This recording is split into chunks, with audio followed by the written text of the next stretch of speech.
Víta vás sprievodca programom rozvoja vidieka Slovenskej republiky na roky 2007 až 2013, OS 3, kvalita života vo vidieckých oblastiach a diverzifikácia vidieckého hospodárstva. Obstarávanie stavieb, tovarov a služieb. Po zadefinovaní investícií a overení plnenia podmienok opatrenia, o ktoré máte záujem, je ďalším krokom zrealizovanie obstarávania investícií respektíve oprávnených výdavkov. Obstarávanie tovarov, služieb a stavebných prác, ktoré sú súčasťou vášho projektu, žiadosti o nenávratný finančný príspevok, sa riadi buď zákonom o verejnom obstarávaní alebo usmerneniami príručky pre žiadateľa, ktorú vydáva Pôdohospodárska platobná agentúra. Podľa zákona o verejnom obstarávaní obstarávajú obce ako verejní obstarávatelia a žiadatelia, ktorí požadujú viac ako 50% nenávratný finančný príspevok. V prípade, že požaduje viac ako 50% nenávratný finančný príspevok, ale cena stavieb je nižšia ako 120 000 eur a cena tovarov a služieb je nižšia ako 30 000 eur, postupuje podľa príručky Pôdohospodárskej platobnej agentúry. Metódy, postupy a limity obstarávania stavieb, tovarov a služieb sú podrobne popísané pri jednotlivých opatreniach. Ostatných žiadateľov o príspevok z OSI 3 sa týkajú príslušné ustanovenia príručky pre žiadateľa. Rozlišujeme nasledovné prípady.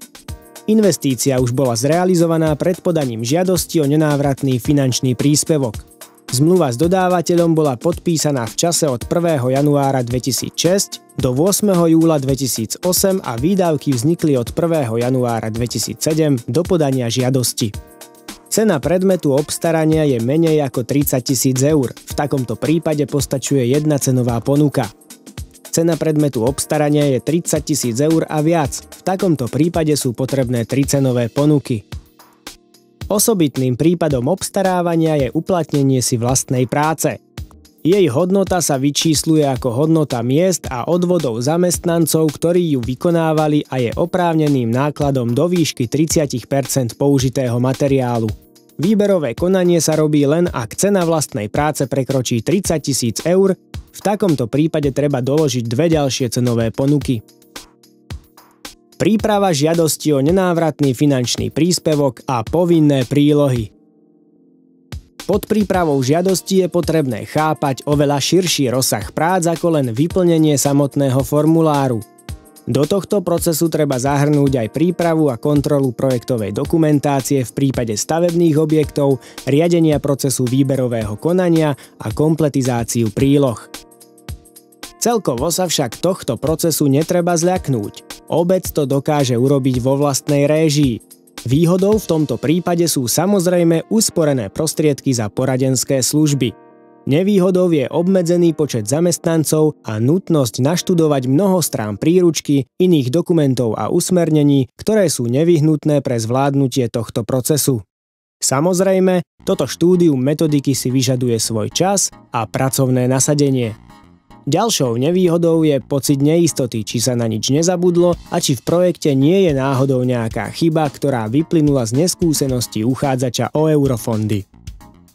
Pri príprave projektu sa môžete oprieť o skúsenosti poradenských firiem, ktoré majú už za sebou mnoho úspešných projektov a majú metodiku dôkladne spracovanú. Dôležité sú referencie o ich činnosti. Zoznam povinných príloh pre jednotlivé opatrenia je uvedený v praktickom poradcovi k OSI 3 a tiež v sprievodcoch k jednotlivým opatreniam OSI 3. Odovzdanie žiadosti o nenávratný finančný príspevok.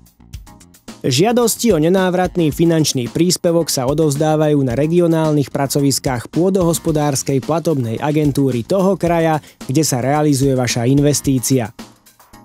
Žiadosti odovzdáva štatutárny zástupca osobne, pričom ak podnik používa pečiatku, musí ju mať so sebou.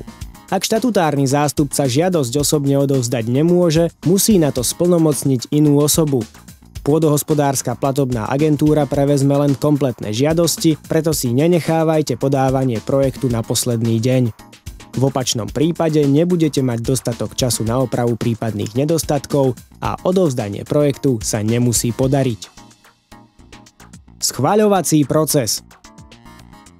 Trvanie schvaľovania a hodnotenia žiadostí, čo je proces od odovzdania žiadosti o nenávratný finančný príspevok na príslušné regionálne pracovisko pôdohospodárskej platobnej agentúry, cez výzvy na doplnenie až po podpis zmluvy o poskytnutí nenávratného finančného príspevku, závisí od viacerých okolností, počet prijatých žiadostí, veľkosť projektov a ich náročnosť a iné. Možno ho odhadnúť na približne 6 až 8 mesiacov. Ak počas schvaľovacieho procesu pôdohospodárska platobná agentúra zistí, že vaša žiadosť o nenávratný finančný príspevok bola podaná ako nekompletná po obsahovej stránke, bude vám ako žiadateľovi zaslaná výzva na doplnenie žiadosti o nenávratný finančný príspevok.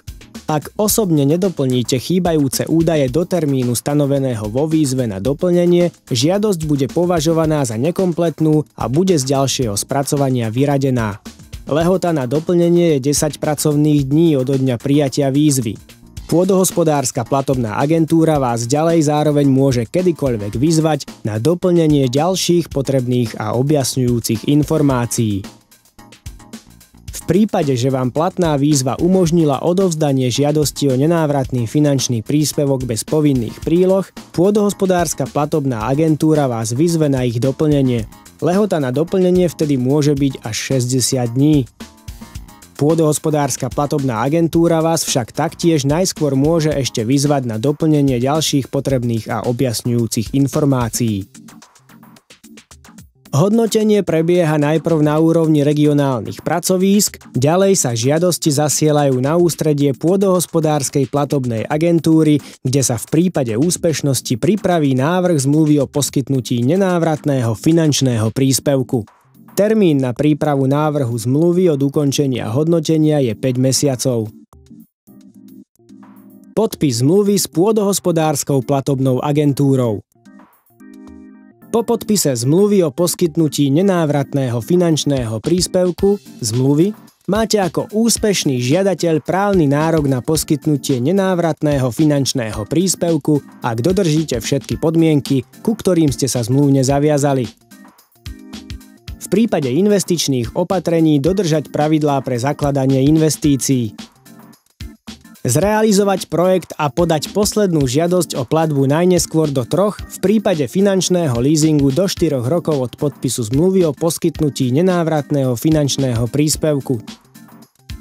Využívať investíciu najmenej 5 rokov od podpisu zmluvy na účely, na ktoré vám bola poskytnutá pomoc, alebo dodržiavať všetky stanovené podmienky najmenej 5 rokov od podpisu zmluvy. Plniť si záväzky ohľadom informovania o prijatí nenávratného finančného príspevku, označiť miesto realizácie projektu tzv. Informačnou tabuľou.